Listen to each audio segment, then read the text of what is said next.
guys, welcome back to Clean Green Being. If it's your first time here, welcome. Thanks for stopping by.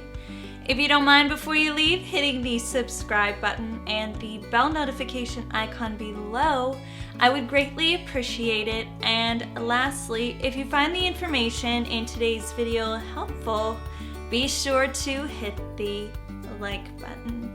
Okay, so in today's video, this is obviously something very different from what I typically put out on my channel, but I am a Halloween makeup fanatic.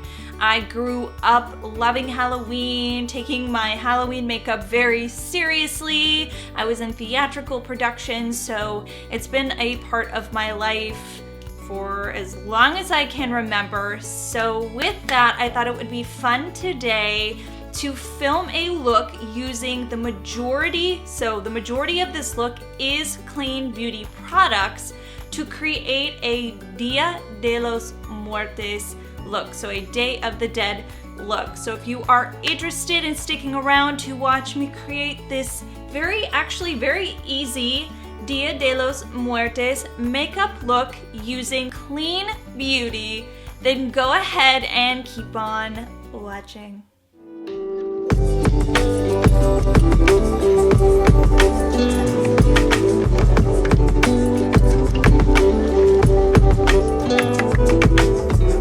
Okay, so before we get started again, I just want to reiterate the fact that the majority of the makeup on my face is clean beauty. I think the only thing that I did kind of feather into my foundation is some Ben Nye white theatrical makeup. And when I say feather in, I really mean I use like the most minuscule amount. However, everything else is clean beauty. The eyeliner, I'm just looking around to see, the eyeshadow, the color in my eyes is Beauty Counter eyeshadow, and the red is Beauty Counter lipsticks.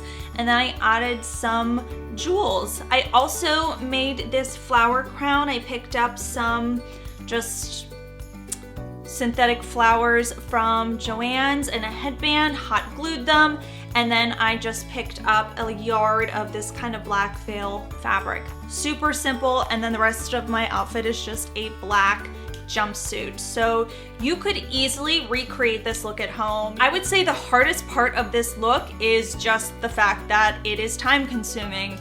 The more detail you add, of course, the longer it's going to take, the more jewels you add, again, the longer it's gonna take, but you can make this look as easy as you want or as complex as you want. I think I went kind of middle of the road, so you can take my look, interpret it as you will. If you are looking to create a Day of the Dead look for Halloween, I think it's super cute. And I hope you find this video helpful. So with that said, let's just go ahead and jump right into the footage of me creating this Dia De Los Muertos or Day of the Dead look using clean beauty products.